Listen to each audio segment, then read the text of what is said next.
Yeah. American hustler.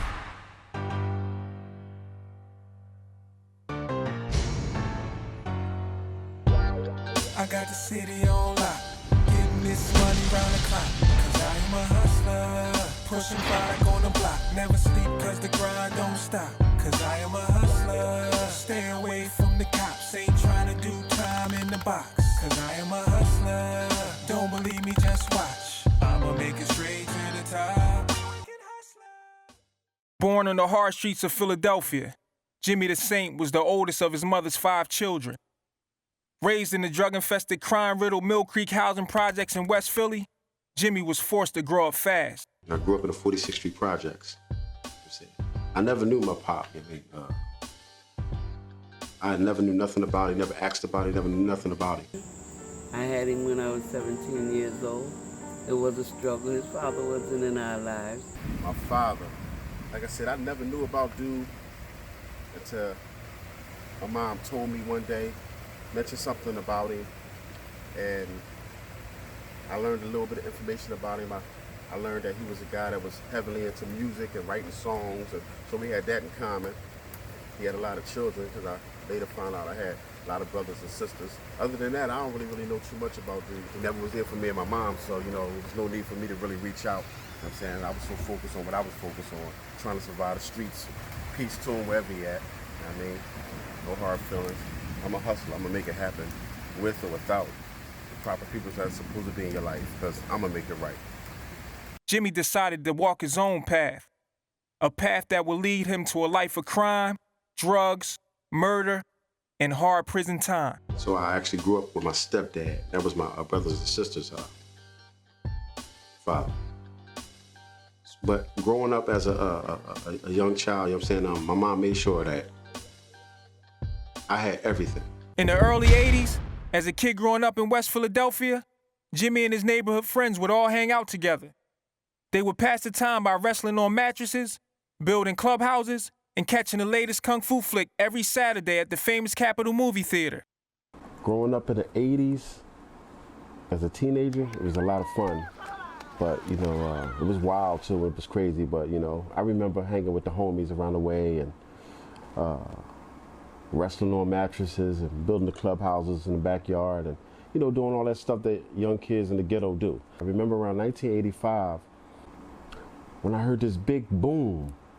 And we out playing on the middle of the street and I heard this boom, boom. It was real, it made the ground shake. Come to find out in 1985, what people don't know about, and this is facts, a bomb was dropped in West Philly, in a residential neighborhood. The mayor dropped the bomb on the Move People, that's what we call them, Move People. And over 60 homes was burned down, and it made national news. And I remember that day when the ground shook and I was like, what's going on? I thought it was actually like a earthquake in Philly. My teenage years was crazy. I started getting into the street life, you know what I'm saying? And I still was playing baseball. I was actually playing baseball in high school. Still drawing. But when you start becoming a teenager, especially for a boy, you know what I'm saying? You want to be in the mix. You want to be in the mix. You want to start seeing what the streets about and stuff like that. Those 80s was crazy, man. When crack came, oh wow. I remember so many people just strung out on drugs, mothers and fathers and brothers and sisters and uncles and everybody. And even though it affected me looking at people strung out on drugs, I wanted the money and the power that came with it, because when you seen the guy who was selling them drugs to those individuals, he was driving a Mercedes-Benz, a Cadillac or whatever. He had on the flyest clothes and jewelry and everything. So even though I see a lot of people strung out on that drug and how it just wiped out Philly and just destroyed so many black communities, it was just something about that power. Yeah, this is my old junior high school, Salzburger Junior High School. You know what I'm saying? If you was from 46th Street, 47th Street, 48th Street, 42nd Street, most likely you ended up here in this junior high school. I played basketball, baseball. I played all the sports here, you know what I'm saying? I was really heavily into the arts. At the time, Jimmy, his younger brother Sean, and a close neighborhood friend would meet up every day after school, sneak on the L train, and go downtown and steal name-brand clothing from high-end department stores. I was 13 years old, 14 years old, one of them, and I robbed Strawbridges. And I robbed it a few times, then I wound up getting caught. The boys eventually got caught and arrested for stealing. I really didn't need all this kind of stuff. I just did it just because. And my little brother at the time. And I didn't even steer him the right way and say, like, we're not doing this. We jumped on the train and we was out. Sean and his friend weren't as lucky. They were both sentenced to 2 years in the hardcore Glen Mills Juvenile School for Boys. After the incarceration of his younger brother Sean and his childhood friend, Jimmy found an interest in the art of graffiti and breakdancing, a phenomenon that was sweeping across the nation. Jimmy would meet a talented young pop locker by the name of Duke. The two would form a new dance crew and begin entering and winning battles all over the city. When I first met Duke, he was a little young buck running around the way, around 42nd Street. And he was being chased by these guys. About 2-3 guys was chasing, they was trying to bully him. So we met because I stopped the bullies from bullying him. And ever since that day, he became one of my closest friends. So my brother Jimmy, he was in the hood all the time. I was the youngest, so all I ever seen with my brother doing was in the neighborhoods. First started off doing his little graffiti on his t-shirts. He was the DJ of the neighborhood. He made everybody graffiti t-shirts. Then after that, he graduated. We relocated to another neighborhood, but he stayed down. He held West Philly down. I started DJing and rapping and all that kind of stuff. And my mom helped me build a studio inside of her basement and all this kind of stuff. Like I said, she was always supportive of me. I can never, ever say nothing bad about my mother. But, and that's how I got into the whole music thing right there in my mother's basement. After graduating from University City High School, Jimmy got a job working with the city sanitation department. At the age of 19, Jimmy decided it was time to move out of his mother's home. Jimmy the Saint was like, it was like Jimmy was coming to my studio to pay for studio time. Really didn't care about the music as much as he cared about the knowledge that I was spitting on him. Like, I could look in the boy's eyes and see that what I was talking to, like, when you're talking to people, you could tell whether they listen to you or not. This boy was paying attention to everything that I was saying, and he was asking the right questions. I had a job. I was doing good, you know what I'm saying, at the time. And I was just living my life, and you know what I'm saying? And that, around that same time was when I got into the whole drug life stuff, the whole drug movement and that kind of stuff. He making sure I'm good, making sure everybody good.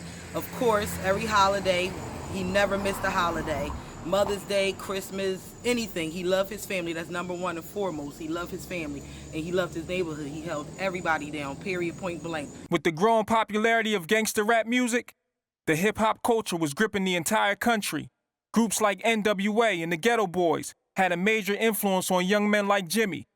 So in the early 90s, Jimmy, his close friend Corey, along with a few other guys, started the rap group ICH, better known as the Inner City Hustlers. This is where we got it on at. This is where everything went down on 43rd Street. Right on this block right here. Everything went down. In the early 1980s, Philly was an urban war zone. With the sudden rise of crack cocaine, drug dealers and crackheads were on almost every corner. Street hustlers controlled the distribution of drugs as murder and drug abuse soared to an all-time high. Like most major urban cities across America, Philly too had fell victim to the urban crack epidemic. Ruling the mean streets of Philadelphia were two rival drug organizations, the ruthless Junior Black Mafia, also known as the JBM, and the notorious Jamaica Shower Posse. I'm selling drugs. I'm in the game. You know what I'm saying? I meet my connect, a guy named Poochie. One day, while Jimmy, Corey, and a few other ICH members were outside rapping, a man named Poochie approached them. Jimmy the Saint. Before Jimmy the Saint, it was Slick Jim, young entrepreneur. I was the one that handed him the torch. He took it and ran. 100 miles an hour. We all know Jim never stopped. Poochie decided to tell Jimmy about his lucrative money-making drug business, and immediately, Jimmy wanted in. So after the studio session ended, Poochie fronted him a few ounces of crack cocaine. The next day, Jimmy sold all the crack and paid Poochie his money back. That very moment will become his introduction to the drug world, and Jimmy would never look back. JBM, Junior Black Mafia. In the 80s, early 90s, they was ruthless. They was getting a lot of major paper, major money. I'm talking about major money, I mean. And I had my little run-in with the Junior Black Mafia. It wasn't nothing real major, but I remember when they came through my neighborhood in West Philly and they jumped out of a truck. It's about 4 or 5 members of the Junior Black Mafia. And I was out there, it was me, Duke, a few other of my homies out on the block. And I remember one of the guys approached Duke and was like, who got this corner? Who's selling drugs out here? Who run this corner? And Duke pointed to me. It was like, Jim.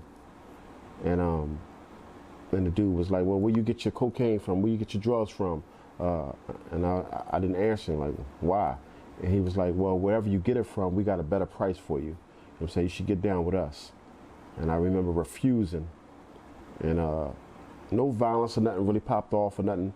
He just looked at me and was like, okay, you know what I'm saying? And they got back in their truck and they drove off. But that was some wild times, because at the time we was getting a lot of money, and I guess they heard about us and they came through there, and I just refused to get down with the program. Right inside this building is where ICH made all our magic, man. Poochie had a studio inside this building. I mean, we had everything. I mean, back then we was working with Pro Tools and all the top software for mixing and mastering and whatever. But this building right here, the whole ICH would be in here. Jimmy must have had 30 rappers, man, come through that ICH camp. And what I loved about it, man, is just like I was helping them with some of the music, so I got an opportunity to hear the stuff and hear the artists. I watch artists go from not being able to rap that well to being killers. It was like MC boot camp. My ICH crew was serious. I went and recruited some of the best young rappers throughout Philly. Guys like Colossus, Hands of Stone, and G. George, Cheese, Oskino, Sparks, Aziz, Live, Shorty Raw, and so many others. Then I went out southwest and hooked up with this dope producer named Black Key, and all the magic just started coming together. I'm knocking off drugs like it ain't nothing. I'm selling quarter key, half a key, kilos, making a lot of money, living by myself, driving nice cars, and I'm in the game, you know what I'm saying?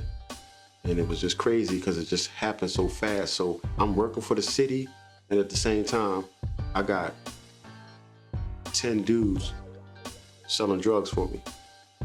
This is where we play ball, me, Duke, and the crew right here at Mill Creek Playground. I actually play Little League Baseball over here too. But the summer leagues, oh wow. The summer leagues was crazy. It'd be packed out here. It'd be packed. People all behind the gates, people all on the bleachers. Just 1 year after meeting Poochie, Jimmy had already become his top earner. With Duke as his right-hand man, they began to open up crack houses all over West Philadelphia. When it was good, it was good. When we was getting that money, I mean, me and my boys, we was getting major money. I'm talking about, it was times we was counting $20,000 or $30,000 every day.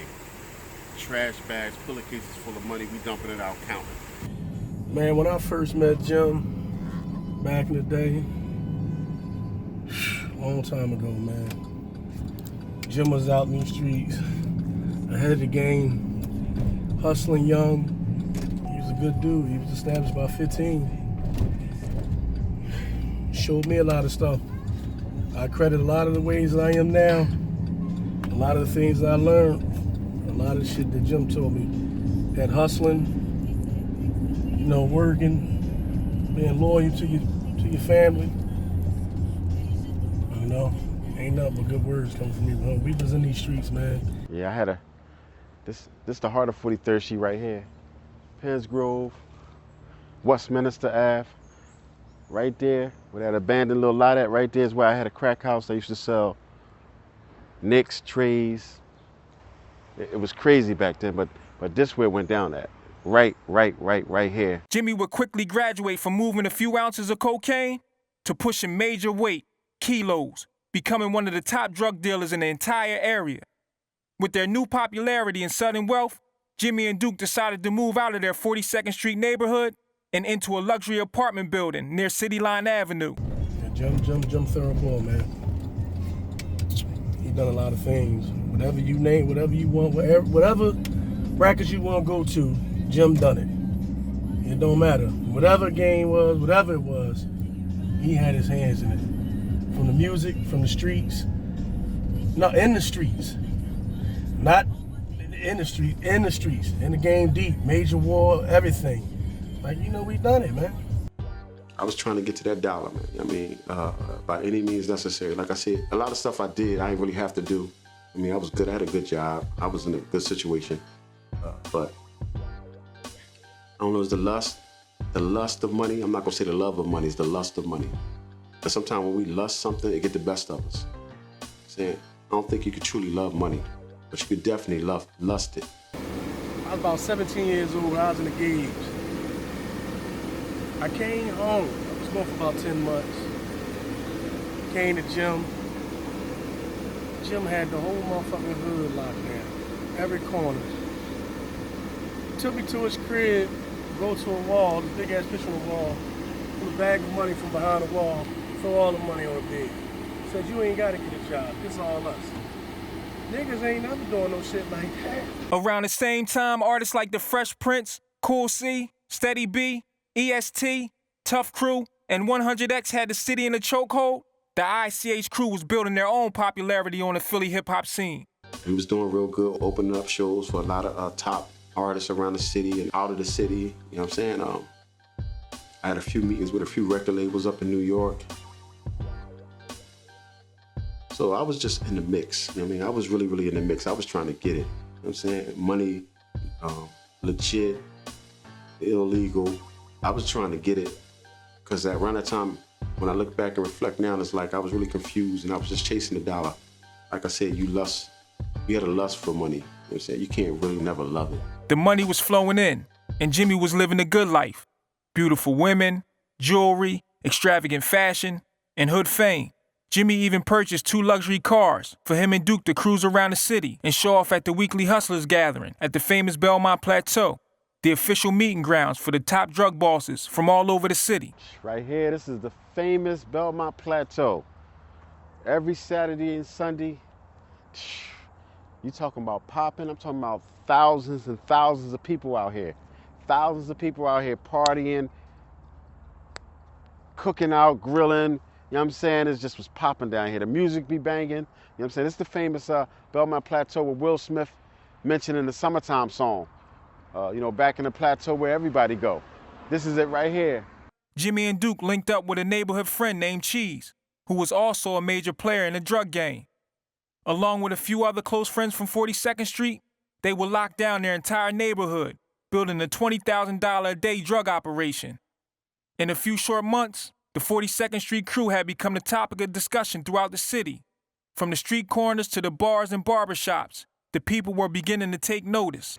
Yeah, this is the 42nd Street Bridge right here. It connects Mantua Avenue, this side of 42nd Street, to this side of 42nd Street. I got a lot of friends on both sides. I hustle and got money on this side, but on this side, I did my thing as well over there with Duran and a few of my homies from over this side, you know what I mean? Sparks lived over this side, Oskino lived down this side, I mean, but we all 42nd Street, but this was the bridge that connected the two. And then a lot of my friends start, you know, getting murdered. Because in around 1994, my neighborhood got into a drug war with another rival drug organization. And it was really violent, that whole time period. And I was in the mix of all this stuff. In the summer of 1994, a violent drug war will begin. A rival organization would challenge Jimmy and his 42nd Street crew in an attempt to lay claim to the numerous blocks of drug territory. This encounter will become one of the deadliest drug wars in Philadelphia history. In the late hours of February 4th, 1995, a group of men would burst through the door of a small Philadelphia row home, brandishing automatic rifles, assassinating 4 members of Jimmy's ICH crew while they played video games. My 4 homies that was murdered right around the corner. But this where every single thing went down. In 1995, 4 of my homies got murdered in a quadruple homicide. They all got murdered the same day, same time inside of a house, a row house. You know, that really impacted me deeply. You know what I'm saying? Just to lose 4 friends at one time when I was with them earlier that day, that really, really affected me. When my friends got murdered, it really, really touched me. I was very, very close to those guys. And that murder just touched and messed up the whole neighborhood. The whole 42nd Street was just in shambles and chaos after that. The feds came around asking a lot of questions, state police, undercover detectives.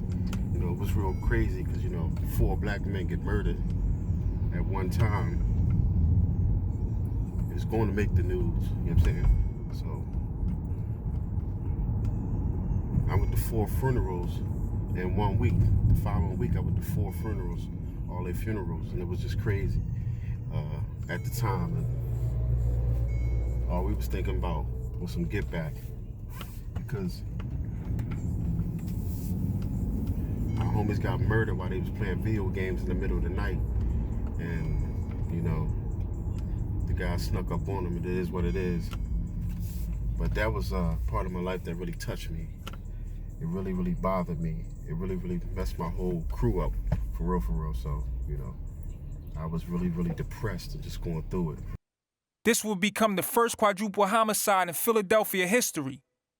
The news of the murders was spread like wildfire through the city, causing the battle to escalate to its highest peak.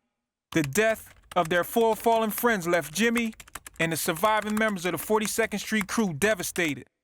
So in the summer of 1995, with the release of their debut studio album, Ghetto Tales, Jimmy and Corey will write and perform a track entitled Thinking About My Homies and dedicate it to the memory of their 4 fallen friends. A few years later, Poochie will retire from the violent underworld, deciding to focus on his family and the music business. Then my group started becoming more popular, ICH, everybody talking about the inner city hustlers and what we got going on. Me, Corey, Dink, and Live, and Cheese, and Georgie, and Duke, and all the members of the group at that particular time. And actually the 4 guys that died in the row home, they was all associates and members of the ICH crew. I dove in the whole music thing, and I still was involved with the whole drug life, but I was looking for an outlet, and my outlet was with music and, you know, this whole music stuff. In 1997, just 2 years after the quadruple homicide that took the lives of his 4 close friends, Jimmy will be shot 10 times in a failed kidnapping attempt outside of his apartment. Right here is where I got shot. Late one night, coming in the house real late. It happened so fast, it just in the blink of an eye. I was involved in an attempted kidnapping where 4 people tried to kidnap me one day because at this particular time now, I was getting a lot of money, doing a lot of things on the streets and stuff. And I mean, I had a lot of people working for me and selling drugs or whatnot. And 4 people tried to kidnap me. Street hustlers controlled the distribution of drugs as murder and drug abuse soared to an all-time high. Like most major urban cities across America, Philly too had fell victim to the urban crack epidemic. It happened late one night, but I was shot 10 times, and all I remember is the guys running off. It didn't turn out like the way they expected it, but I remember them running off, and I remember just laying on the ground. And I remember this girl voice screaming over me, kept telling me, "Don't die, don't die, don't die." His lifeless body was rushed to the nearby University of Pennsylvania hospital, where he would lay in a coma, clinging to life for almost a month. I was in the hospital for almost 30 days. It was crazy. I was in a coma for about 3 weeks. When I finally woke up, my mom was by my bed, sisters, my man Duke, some good close friends. It was all around the bed when I finally came out of the coma. I couldn't walk for a while. I was paralyzed. I was on dialysis machine because my kidneys were shot up pretty bad and my pancreas. That was a crazy time in that hospital. When I eventually got out of the hospital a month later, I was in a wheelchair. And I was in a wheelchair for a while, just learning how to walk again. But eventually, you know what I'm saying, through rehabilitation and eating, chilling, taking care of my health, I eventually got back to top form. I would never be the same like I was, but I survived it, and that's all that mattered. My mom never left my side the whole time while I was in the hospital in a coma. My mom stayed there. The hospital gave my mom a room. She's like, I'm not leaving my son. The doctors told him it was a miracle that he survived so many close-range shots and lived to talk about it. You know what I mean? So I woke up out of the coma, and I was on dialysis machine because my kidneys were shot up really, really bad. My pancreas was shot up, you know what I'm saying? And I was partially paralyzed on my left leg, you know what I'm saying, because I was really, really shot really, really bad. 1 year after being shot and recovering from his injuries, he and Duke would meet a local kingpin and be back at it again. However, this time around will be different. That was my dude, man. One thing about him, man, he was always trying to put money in my pocket. He was always trying to see me, like, live right, you know what I'm saying? And I had a loyalty to him. The new connect would supply them with enough cocaine to lock down new territory all over the city. So, in 1995, my 4 homies, they was murdered. In 1997, I was in an attempted kidnapping and shot up. And I survived that. And I didn't listen to none of the signs. People telling me get out the game and focus on something and do this and all that kind of stuff. Jimmy and Duke were once again back on top, building a powerful conglomerate of drug connections all over Philadelphia. They would use the proceeds from their flourishing drug operation to open a new hair salon and barbershop. Duke and Jimmy's 42nd Street Hair Gallery is what it was called. You know what I'm saying? It was one of me and Duke's first properties that we got. It wound up turning into a nice hangout spot. All the guys would be here. It'd be packed around here. It'd be crazy around here. This is the same spot where the feds was watching us at. Right here. We had no clue they was out here watching us. And I get back into the game. I was doing this stuff all over again. You know what I'm saying? I literally got dudes pushing me around in a wheelchair. You know what I'm saying? And I got a gun and a half a kilo of cocaine on me. And I got my homies pushing me in wheelchairs. To go make a delivery and stuff like that. So it's like I ain't learned my lesson.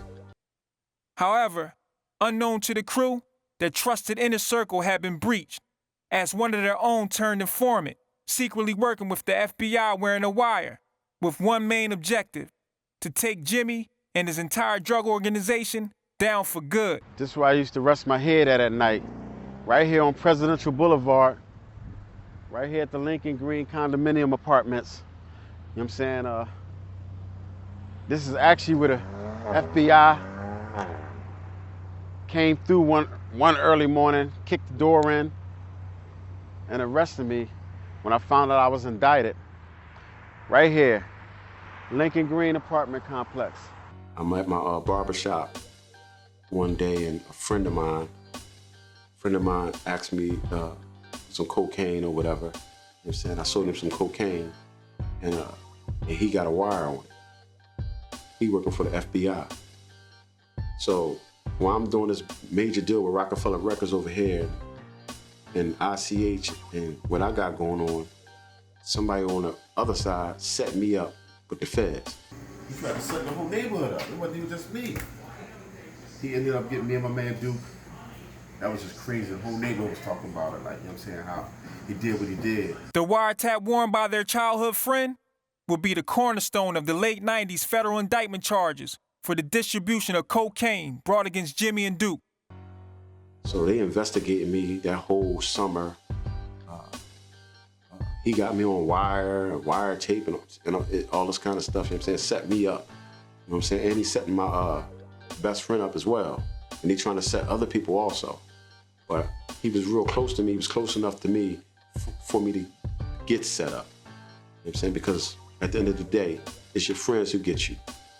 And for their refusal to break the street code to testify against their drug connect, Duke was sentenced to 6 years, and Jimmy was sentenced to 10 years in prison.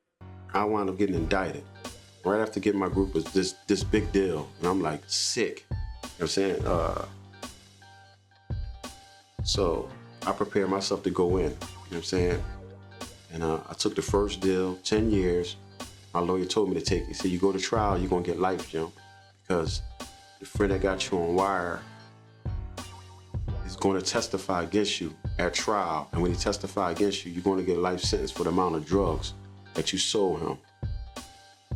So I was like, wow. So I just took the 10 years, you know what I'm saying? I didn't want to talk about nobody else, because all the feds want you to do, well, if you give us somebody else, then we can get this down to 1 year. And I ain't want to do none of that. I said, I got this. And I just decided to just go to the feds and do my 10 years.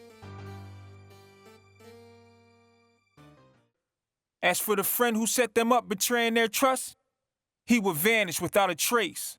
Around that same time, 2 members from ICH, Oskino and Sparks, will be signed by Jay-Z and Dame Dash to Rockefeller Records. My escape from the streets was always the studio.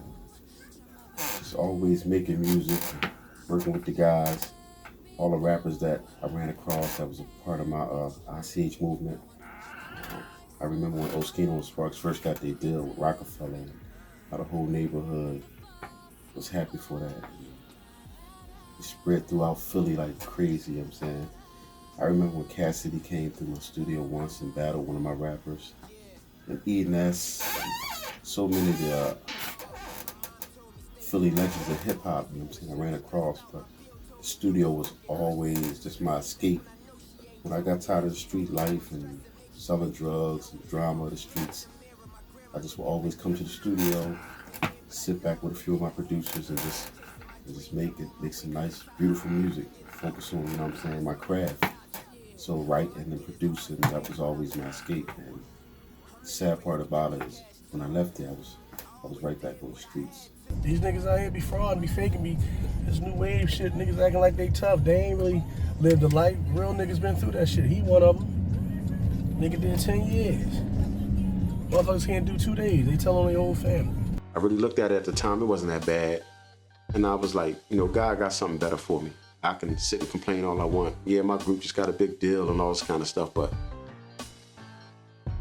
if this was supposed to happen, this was supposed to happen. You know what I'm saying? So I'm not gonna cry over spilled milk. I was a drug dealer, and I looked at it like I was in the game for a long time, and maybe 10 years in the game, maybe 12, something like that.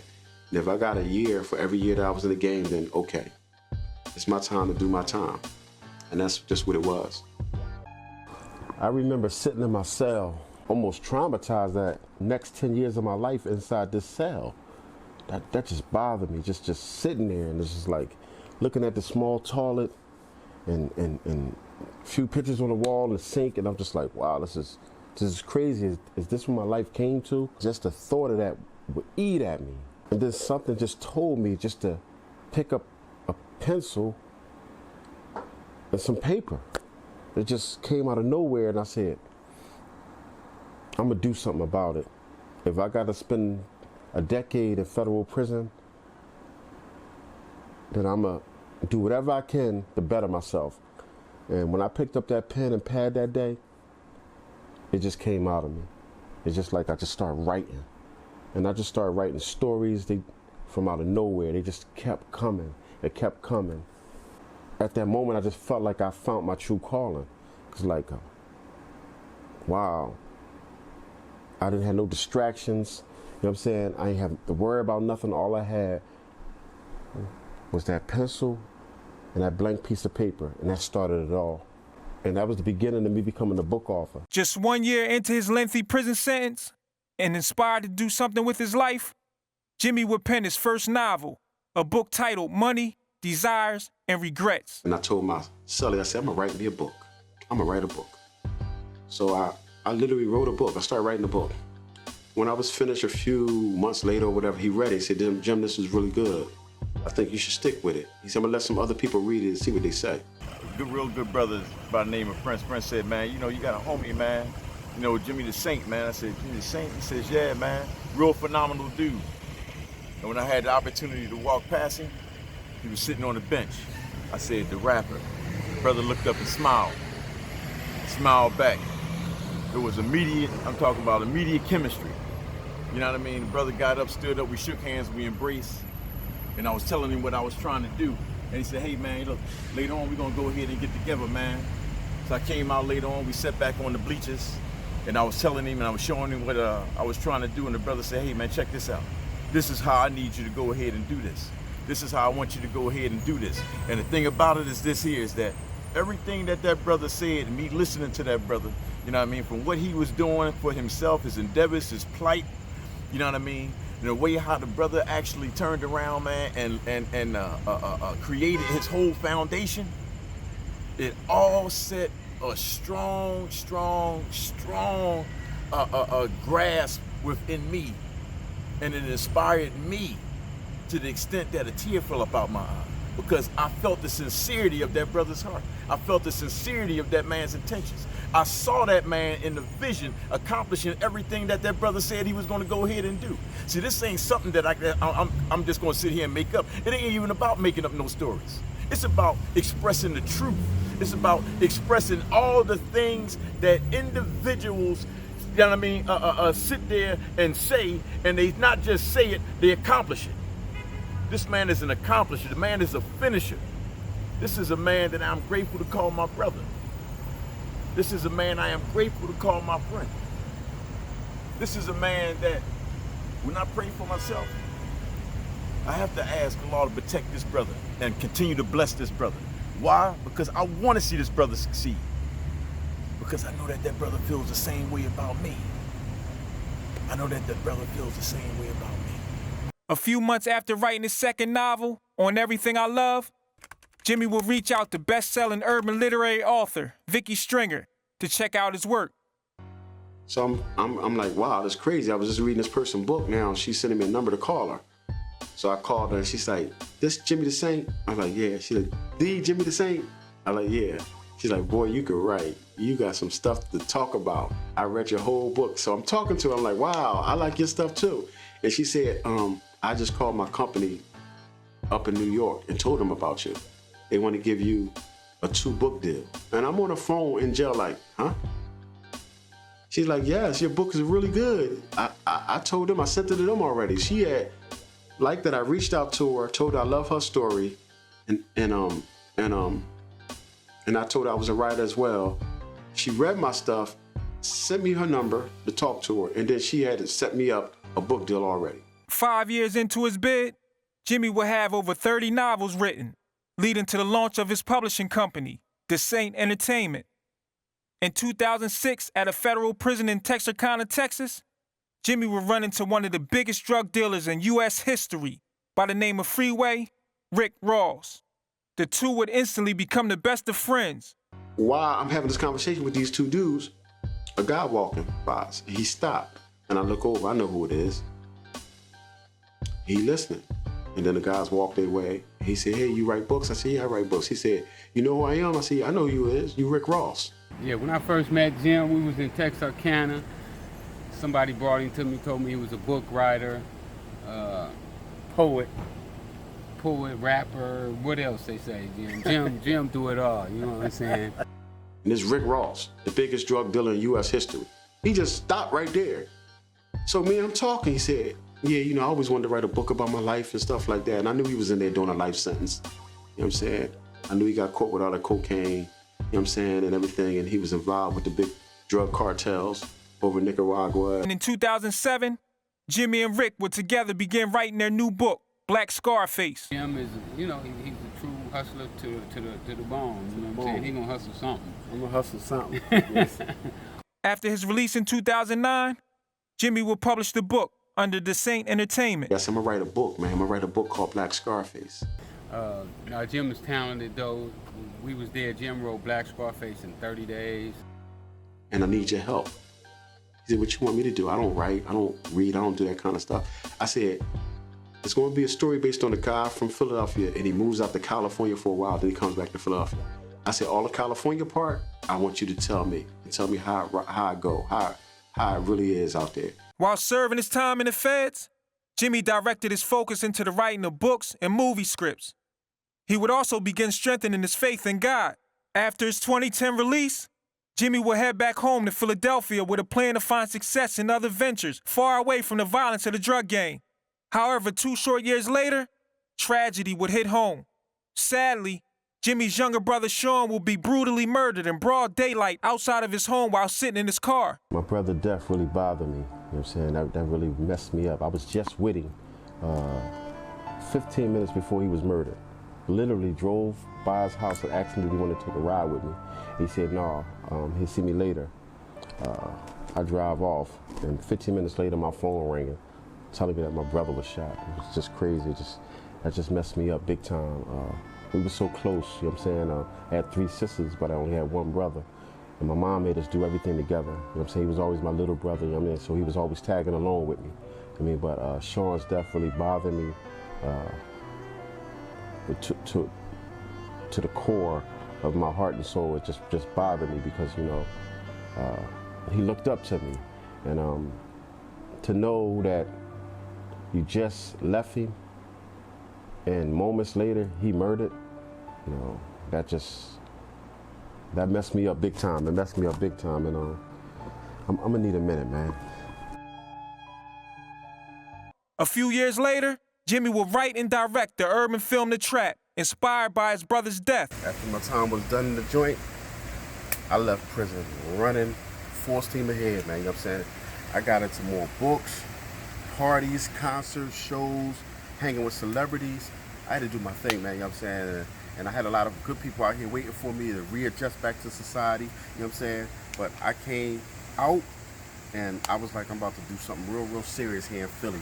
And I just had the mindset of taking over, you know what I'm saying? Without letting nobody stop me. I was driven, and I was like, I'm driven to succeed. Rick Ross taught me a lot of stuff in the joint. Rick Ross and my brother Waleed and a lot of good brothers, Chin, guys that I did time with that was doing major time up in the feds. When I came home, I was just so self-motivated. And I said, you know what? I'm never going back to the joint. I got to do this, and I got to do this right. So I came out burning the streets. The Black Scarface book quickly became an instant classic throughout the prisons and streets, selling over 25,000 copies in its first few months. Due to its popularity, Jimmy had to create a 4-book series in order to supply the needs of the fans who demanded more. With his new publishing company thriving, Jimmy began to release other titles from his prison catalog. Driven by his raging hunger for success and undying need to finish what he started, Jimmy will reunite with a few of the remaining ICH members in 2010. With the addition of a handful of new rappers and producers, ICH was reborn, and it wasn't long before they would be featured in the most prominent national publications, including XXL and Vibe magazine, becoming one of the most popular hip-hop groups in Philadelphia. Building off of his success as a book author and publisher, Jimmy started the Philly magazine, Urban Celebrity, and founded the Philly Hip Hop Awards with a few close friends. He has been featured in numerous magazine articles, television, and radio shows. He and Rick Ross are currently working on a new reality series called Street Bosses, and their Black Scarface book has been written in script and is currently being shopped in Hollywood. Everything that was placed in my life, I overcame it. Because, like I said, on my prison wall, piece of paper said, even through darkness, light shines on all who believe. And that's how I feel. And that's how I'm always feel. Through it all, Jimmy the Saint has become a leader in the community and an activist who now uses his voice to speak out against the 2 things that once played a prominent role in his life: drugs and gun violence. He has risen from the darkness of poverty, prison, and the near-death experience to being recognized as one of the most respected entrepreneurs and influential hip-hop visionaries in the country. Jimmy the Saint, the true definition of an American hustler. I was just a hustler, man, a hustler from West Philly. Just trying to get money. You know what I'm saying? Live the American dream like everybody else. You know what I'm saying? I had a real serious determination to just hustle and never give up, never surrender. You know what I'm saying? I've been in a lot of situations, been through a lot of storms, but I overcame a lot of stuff. And it started all right here in West Philly. I seen what the drug game do to people, gun violence do to people, you know what I'm saying? And I was just determined to just shine in the darkest spot, the darkest place, the darkest times of my life. I was still determined to shine. So even though I got shot and I was in the drug game and I lost a lot of friends to the cruel drug life, I just thank God that I was one of the ones who was able to survive and come through it and pull through it. And I'm still here today to talk about it. There's so many people not around anymore. So yeah, born and raised in West Philly, man.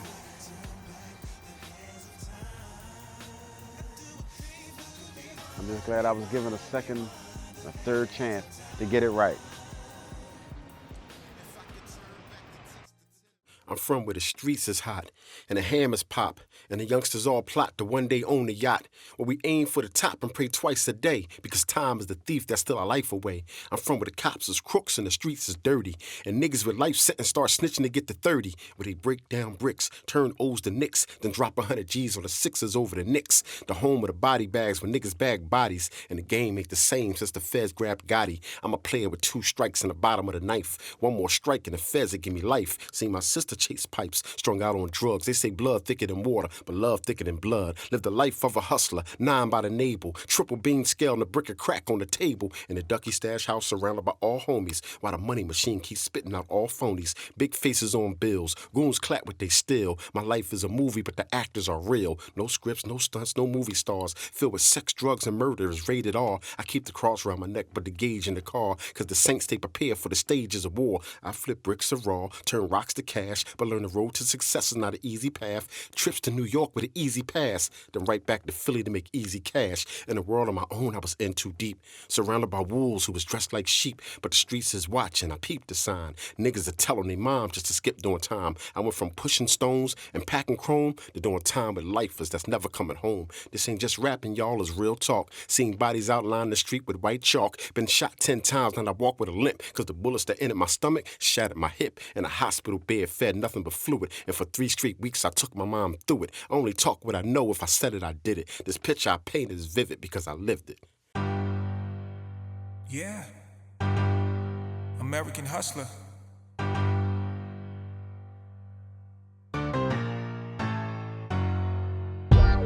I got the city on lock, getting this money round the clock. Cause I'm a hustler, pushing product on the block. Never sleep cause the grind don't stop. Cause I am a hustler, stay away from the cops. Ain't trying to do time in the box. Cause I am a hustler, don't believe me, just watch. I'ma make it straight to the top. I'm from where the streets never rest. No checkers, we play chess. You move wrong, you get moved on one in your chest. The streets love no one, everybody in harm's way. FBI got their snitches up in your hallway. Best thing to do is get missing, get far away. Jump in your car and get far to keep the law away. Rats gon' tell, set the traps, no bell. They sit you in the cell for the crack you sell. Now you back in jail, prison bars lacking mail. You grew up in the home where you lacked the mail. Got you back in hell, just plotting on the way out. To walk a new road with new goals and try to stay out. I got the city on lock, getting this money round the clock. Cause I am a hustler, pushing product on the block. Never sleep cause the grind don't stop. Cause I am a hustler, stay away from the cops. Ain't trying to do time in the box. Cause I am a hustler, don't believe me, just watch. I'ma make it straight to the top.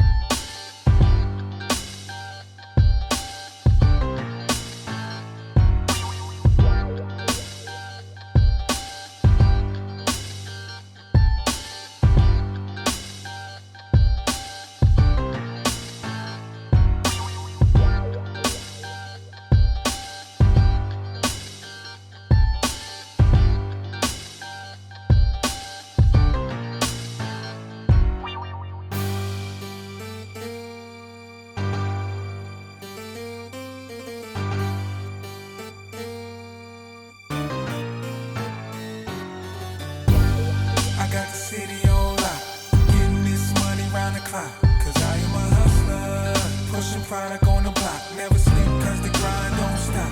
Cause I am a hustler, stay away from